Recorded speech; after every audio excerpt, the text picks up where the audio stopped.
มาเบื้องต่อวิธีการเขียนสมผลปฏิกิริยาเคมีก็คือคลิปวิดีโอที่แล้วที่อาจารย์ได้ลงไปอาจารย์ได้สอนวิธีการเขียนสูตรเคมีให้แล้วเนาะหลังจากที่ว่าพ่อน้องเขียนสูตรเคมีเป็นแล้วในการเขียนสมผลก็จะง่ายๆอยู่แล้วเนาะมาเบื้องตัวอย่างนี้เพิ่นจะให้เฮาเขียนและก็สร้างสาสมผลปฏิกิริยาเคมีรุ่นนี้เนาะ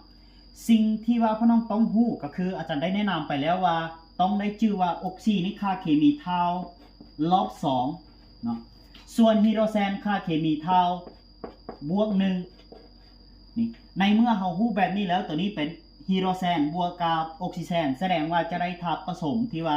ไฮโดรเจนอยู่กับออกซิเจนแล้วในเมื่อเรารู้แล้วว่าไฮโดรเจนค่าเคมีเท่า1หรือว่าบวก1เนาะส่วนออกซิก็คือลบ2หรือว่าเท่ากับ2ฉะนั้น1และ2มันบ่เท่ากัน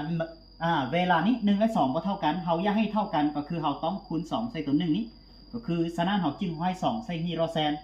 นี่เวลาเขียนสูตรของน้ำไฮโดรเจนจึงมีห้อย2ที่มาของตัวห้อยก็คือมาจากค่าเคมีเนาะทีนี้สังเกตเบิ่ง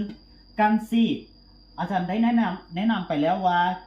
ให้พ่อน้องจื้อก็คือโลหะจุ 1A ทุกทักค่าเคมีจะเท่าบวก1โลหะจุ 2A จะเท่าบวก2โลหะจุ 3A เท่าบวก2ฉะนั้นอยู่ในนี่จุ 1A นี่จะมี6ทักเนาะถ้าน้องใดจื้อได้ดีจื้อได้หมด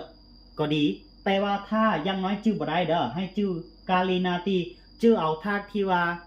มีอยู่ในบทหัวบทซอกเสียงหลายเนาะแล้วก็กวดกาทุกๆครั้งต้องมีตลอดกาลีนาตีนี่กันซีมาเยจู 2A และก็จู 2A นี่จื้อได้ทักเดียวพอเนาะอาลูมีนีออมจะมีหลายทักแต่ว่าบ่จำเป็นเพราะน้องต้องจื้อหมดทุกทักจื้อได้เท่าที่อาจจะแนะนำให้นี่ก็พอเป็นไปได้แล้วเนาะมาเบิ่งต่อกันซีเฮารู้แล้วว่ากันซีจู 2A ฉะนั้นค่าเคมี2แล้วออกซินี่ก็2คือกันมันบ่2เท่ากันฉะนั้นเวลาเฮาเขียนสูตรตัวนี้จึงบ่มีห้อยเฮาสามารถเขียนได้แบบนี้สร้างสาอาจารย์ได้สอนไปแล้วให้พ่อน้องลองสร้างสาเองเบิ่งเด้อเนาะเขียนสมผลทุกๆครั้งต้องสร้างสาพร้อมเนาะฉะนั้นแต่ละข้อนี้อาจารย์จะเขียนให้แล้วที่เหลือให้พ่อน้องสร้างสาเอามาเบิ่งข้อนี้ข้อสังเกตเบิ่งเวลานี้ก็มีแต่ว่าเปลี่ยนบอลกันธรรมดาเนาะถ้าผสมแบบนี้นี่นาตีไปเปลี่ยนบอลของไฮโดรเจนจะได้นาตีมาอยู่กับ SO4 พอน้องเบิ่งนาตีเฮาฮู้แล้วว่านาตีอยู่จุ 1A ฉะนั้นค่าเคมี1อยู่แล้วมันบ่1ส่วนจุ SO4 นี่สังเกตเบิ่งตัวไฮโดรเจนนี่อาซิดซัลฟูริกตัวไฮโดรเจนมีห้อย2แสดงว่าจุ SO4 นี่ค่าเคมีของจุ SO4 ต้องเท่ากับ2แล้วนาตีเท่า1ฉะนั้นเราต้องห้อย2ใส่นาตีคูณ2ใส่นาตีนี่เพื่อให้ค่าเคมีเท่ากันนี่เวลาเขียนสูตรมันจึงได้แบบนี้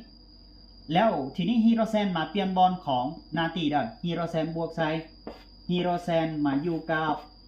NO 2ก็คือได้อาซิดนิตริกได้ตัวนี้นี่อาซิดนิตริกเนาะฉะนั้นจุ NO 2นี่ค่าเคมี1อยู่แล้ว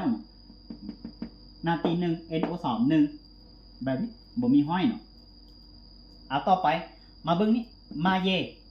ยไปเปลี่ยนบอลของกาลีด้มาเยมาอยู่กับ OH สังเกตเบิ่งจุ OH หรือว่าจุไฮโดรซินนี่ค่าเท่ากับ1อยู่แล้วบ่จุที่อยู่ในบาเซอร์นี้ฉะนั้นเวลามาเยมาอยู่กับ OH มาเยของเขาอยู่จุ 2A ค่าเคมีเท่า2แล้วจุ OH นี่1เขาต้องวงเล็บแล้วให้2ใส่จุไฮโดรซินนี้กาลีมาอยู่กับออกซิกาลีมาอยู่กับออกซิค่าเคมี2กาลีมัน1กาลีอยู่จุด 1A แต่ค่าเคมี1เนาะฉะนั้นเราต้องห้อย2ใส่กาลีตัวนี้เพื่อให้เท่ากันนี่แบบนี้ซื่อๆเนาะแล้วมาเบิ่งตัวนี้อาซิดบวกใส่บาเซอร์อาซิดบวกบาเซอร์ที่จริงมันจะมีนิยาม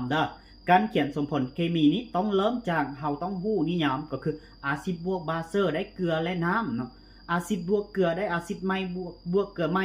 แต่ว่านิยามนี้จำเป็นบอกก็คือถ้าน้องใดที่อาจจะเรียนละเอียดก็คือจำเป็นเนาะแต่ว่าถ้า